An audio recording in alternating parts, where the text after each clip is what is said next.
La sede de las Naciones Unidas en Ginebra, actividades en Alemania, Suecia, entre otros destinos, todo eso marcó la agenda de la visita que realizaron a Europa líderes sindicales y estudiantes chilenos. Allí estuvieron precisamente Camila Vallejo y quien es considerada su mano derecha. Hablamos de Carol Cariola, ella es secretaria general de las Juventudes Comunistas, pero además, fíjese que ha sido en 2 oportunidades presidenta de la Federación de Estudiantes de la Universidad de Concepción, la única mujer en 80 años que ha sido presidenta de la Federación de Estudiantes de la Universidad de Concepción. Y es precisamente con quien vamos a conversar esta noche.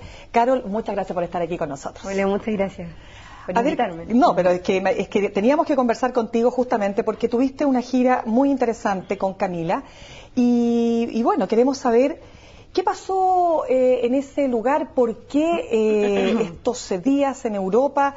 ¿Qué fue lo que lograron de esta gira? ¿Qué sacas en limpio? Bueno, esta gira se genera en un contexto. Nosotros no solamente fuimos a Europa, sino que también Camilo Ballesteros estuvo en Canadá. Tenemos compañeros que estuvieron en Ecuador, tenemos algunos compañeros que hoy día están en Cuba y también algunos que están en Paraguay. Entonces, en realidad, el objetivo principal de esta gira era poder acercarnos, ¿cierto?, a otras comunidades, a otros países, a otras sociedades, conocer sus propias realidades y de alguna u otra manera ayudar a romper con esta barrera comunicacional que ha seguido hablando del movimiento estudiantil en Chile, cuando nosotros tenemos la consideración de que el movimiento estudiantil dejó hace mucho rato de ser estudiantil y hoy día se convirtió en un movimiento social. O sea, la incorporación de los trabajadores, la incorporación de los pobladores, de las dueñas de casa, del proceso colectivo que vivimos en el año 2011, es algo que no se ha destacado lo suficiente, que nosotros de alguna u otra manera ayudamos en esta gira también a poner sobre la mesa. Y evidentemente también la gira tiene algunos objetivos concretos, o sea, no es casualidad haber visitado Alemania, Suecia, Suiza y Roma. ¿Por qué no es casualidad? No es casualidad porque nosotros fuimos a Alemania considerando que, bueno, primero Alemania es uno de los países con mayor concentración de recursos en Europa y en el mundo, digamos. Es un país donde se ha desarrollado particularmente la sociedad de bienestar durante muchísimos años, pero sin embargo también hay un alto desarrollo del movimiento sindical obrero. Entonces nosotros fuimos allá, bueno, primero invitados por la Fundación Rosa Luxemburgo, ellos priorizaron, ¿cierto?, que la gira se concentrara en Alemania, visitamos cerca de 10 ciudades en Alemania, y la verdad es que pudimos reunirnos con distintas organizaciones sociales y políticas, por lo tanto fue muy interesante el feedback que se dio en relación a la coordinación, ¿cierto?, de organizaciones políticas, sociales, estudiantiles y sindicales en función de los mecanismos de organización. Ellos hoy día están viviendo un proceso de privatización de la educación en Alemania también, y no solo en Alemania, sino que también en otros países de Europa. ¿Qué es lo que más les preguntaban a ustedes? ¿Qué es lo que les llama la atención a los europeos de lo que pasó el año pasado en Chile? Eso precisamente, cómo se genera la unificación entre los trabajadores y los estudiantes, cómo se desarrolla, cómo pasamos de ser un movimiento estudiantil a un movimiento social, donde el resto de la sociedad se involucra a través de los distintos mecanismos de movilización que se desarrollaron durante el año 2011. Ahora, de todas maneras, Carol, ustedes están justamente en una gira, o participan en una gira, en un momento de crisis de la economía, del modelo, digamos,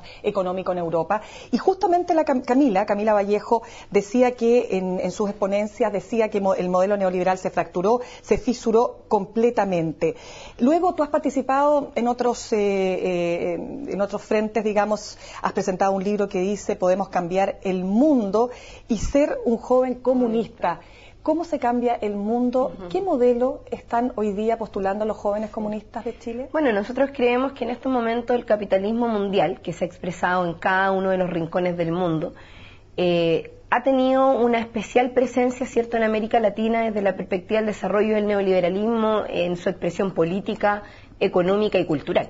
Nosotros creemos que en la medida que avanzan los procesos democráticos, el neoliberalismo se fisura, se quiebra y retrocede. Pero también dicen ustedes que es una oportunidad para que mejore el neoliberalismo o mejore la economía de mercado o la economía capitalista. Seguro, o sea, es una oportunidad para que finalmente, o sea, la crisis del sistema a nivel mundial genera que este también tome sus resguardos para poder hacer mejoría en su desarrollo y en su mantención. Sin embargo, el crecimiento y el desarrollo del movimiento social lo que provoca precisamente es la fractura y la fisura del modelo, no solamente desde la perspectiva política y económica, sino que desde la perspectiva más importante, que es la perspectiva cultural. O sea, si el modelo neoliberal ha calado en Chile, precisamente tiene que ver porque ha sido capaz de hacer creer a una sociedad completa que la desigualdad, la privatización, este modelo represor que hemos tenido durante más de 20 años es normal. Y eso es parte de la naturalización de un modelo que a nosotros nos parece sumamente antidemocrático, injusto, que concentra el poder económico, que concentra el poder político y además el poder mediático. Carol, pero en un sentido más de fondo, más si tú quieres hablemos de la utopía. ¿Cuál es tu utopía? Tu utopía es salud y educación garantizados por el Estado, como ocurre en Cuba, pero donde las libertades personales están restringidas. Sí. No, para nada. Yo creo que efectivamente de Cuba nosotros podemos rescatar una serie de cosas. Entre esos, yo quisiera tener una educación y una salud como el sistema que tienen en Cuba hoy día, que es gratuito, que es garantizado, que la salud tiene accesibilidad para todo, que las farmacias no están coludidas entre ellas, o sea, finalmente hay acceso a los medicamentos a pesar de tu condición económica. O sea, pero sin embargo, claro, las restricciones de libertad y cosas por el estilo a mí me parece que pueden ser algunas de las cosas cuestionables y nosotros no queremos eso para nuestra sociedad. O sea, nosotros hoy día estamos por la construcción de una sociedad democrática en primera instancia. Ese es el momento político en el cual estamos. Claro, porque siempre se decía, fíjate, sobre todo en la época de los 70, de los 80, que cuando llovía en Moscú, los comunistas chilenos abrían el paraguas. Hoy día no existe Unión Soviética, no existe lo que es socialista y la referencia más inmediata es Cuba. Claro. ¿Es el modelo al que aspiran los jóvenes comunistas chilenos? No. Nosotros tomamos, como te digo, muchos elementos de lo que ha sucedido con la Revolución Cubana, pero sin embargo la realidad concreta que tenemos en nuestro país es distinta. Nosotros vivimos en un país culturalmente distinto. Entonces, para terminar la respuesta, a mí me parece que hoy día nosotros sí tenemos la oportunidad de construir una sociedad y avanzar, por ejemplo, una sociedad socialista en el futuro, pero eso es algo que está muy lejano en relación al contexto que estamos viviendo. O sea, hoy día el neoliberalismo está implementado, ha calado hasta lo más profundo de nuestra sociedad, por lo tanto, primero hay que dar los pasos para hacer retroceder a este modelo, transformarlo en su totalidad, porque nosotros no creemos que el modelo hay que mejorarlo y hacerle transformaciones. Precisamente eso es lo que hizo la Concertación durante 20 años. Ahora, adaptarse al modelo. Claro, yo entiendo, tú dices que es un socialismo, como decía Luis Corbalán, con gusto a empanada y vino tinto. Exacto. Ahora, el punto es el siguiente. En general, las expresiones socialistas de lo que se ha visto, sobre todo cuando no se accede al poder vía democrática, bueno, lo que se da efectivamente es justicia social, hay, como tú dices, acceso a la educación, acceso a la salud, pero hay problemas serios en materia de libertades y es lo que explica en un sentido la caída de los socialismos reales. Claro. Entonces, ¿cuál es el error que nunca debiera cometer el Partido Comunista en Chile para la construcción de esa nueva sociedad? Primero, tratar de construirla solo. O sea, yo creo que esto es algo que se debe construir en unidad, con distintas perspectivas. O sea, nuestra sociedad es sumamente diversa, las perspectivas políticas que existen en Chile también son sumamente diversas, y en ese sentido los avances y el desarrollo cultural y político de nuestra sociedad debe ser de manera progresiva.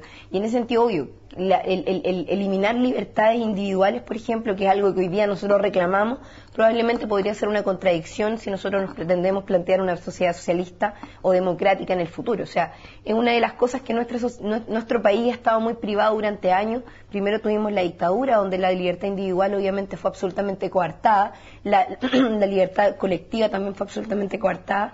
Por lo tanto, hoy día nosotros no podemos pretender pensar una sociedad bajo esas características o bajo esas limitantes.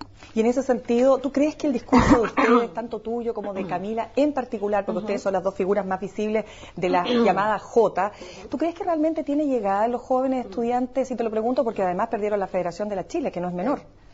Sí, bueno, yo creo que se ha demostrado que la Juventud Comunista de Chile ha crecido. Nosotros hemos tenido cada día más adherentes y eso pasa por algo, porque nuestras ideas se están escuchando. Y no solamente porque queremos que sean... Nosotros no queremos que todo el mundo quiera ser militante del Partido Comunista ni de la Juventud Comunista, pero sí queremos que nuestras ideas sean escuchadas y sean asumidas. ¿Son escuchadas y en ese realmente? Sentido, yo creo que sí. Yo creo que hoy día, más allá de poner el sello de ideas J o ideas comunistas, son ideas que de alguna u otra manera avanzan en la dirección de construir una sociedad democrática. Eso es lo que queremos y eso es precisamente lo que estamos tratando de conseguir. Y el año pasado, muchas de las ideas que el movimiento estudiantil y que el movimiento social levantó son ideas que el Partido Comunista de Chile ha venido levantando durante muchos años. ¿Sabes por qué te lo pregunto? Por eso no nos arrogamos el ser dueños del movimiento. Claro, ¿sabes por qué te lo pregunto? Porque así como Camila tiene una gran adhesión ciudadana según las encuestas, también tiene un porcentaje muy importante de rechazo. Ese rechazo se explica por ser comunista comunista, dirías tú? Yo creo que sí. ¿Por qué? ¿Por qué cuesta ser comunista en Chile? Cuesta porque se nos ha demonizado. ¿Pero no será que ustedes también defienden muchas veces lo indefendible? Puede ser, yo creo que cada uno tiene su propia visión. Nosotros hemos estado constantemente nadando contra la corriente, precisamente porque hay hoy día un modelo que capitaliza todo, donde se ha naturalizado, como decía anteriormente, la desigualdad, y hemos sido nosotros quienes han estado constantemente denunciando que en este país se cometen hechos de desigualdad profundamente injustos. O sea, el aumento, por ejemplo, a pesar de que durante 20 años en el proyecto de la concertación se buscó la disminución de la pobreza, por ejemplo, la desigualdad, sin embargo, aumentó considerablemente. La OCDE, la UNESCO y muchas organizaciones internacionales determinan que Chile es uno de los países con mayor desigualdad de América Latina y el mundo. Claro, pero si el Partido Comunista paralelamente manda condolencias a Kim Jong-un, claramente se produce una disonancia. Tú dices, bueno, ¿cómo? Un partido que quiere aspirar a cambios y por otro lado manda condolencias a una dictadura. Claro. No, pero es que, a ver, nosotros insistimos, el tema de las condolencias fue algo absolutamente protocolar, no fue una decisión política. ¿Fue un error para ti? Yo creo que algo que revisamos, que de alguna u otra manera, claro, en el contexto y viendo que muchos medios de comunicación estaban encima, viendo porque en otro momento podríamos haber enviado una condolencia a cualquier otra parte del mundo y nadie se hubiese fijado, pero sin embargo hoy día, como estamos un poco en el ojo del huracán, todo lo que hacemos y lo que no hacemos se critica o se cuestiona de alguna forma. O sea, yo creo que fue agrandar un problema o una situación que en realidad no tenía ninguna repercusión real para nosotros. Nosotros no comulgamos con el modelo norcoreano y eso lo hemos dicho en todos lados. O sea, no comulgamos con la violación de los derechos humanos, no creemos que las dictaduras sean una buena forma de desarrollo político dentro de una sociedad y la construcción de una sociedad. Bien, vamos a ir a una pausa, vamos a seguir conversando con Carol Cariola, secretaria general de las Juventudes Comunistas, acerca del movimiento estudiantil y lo que se viene para este año.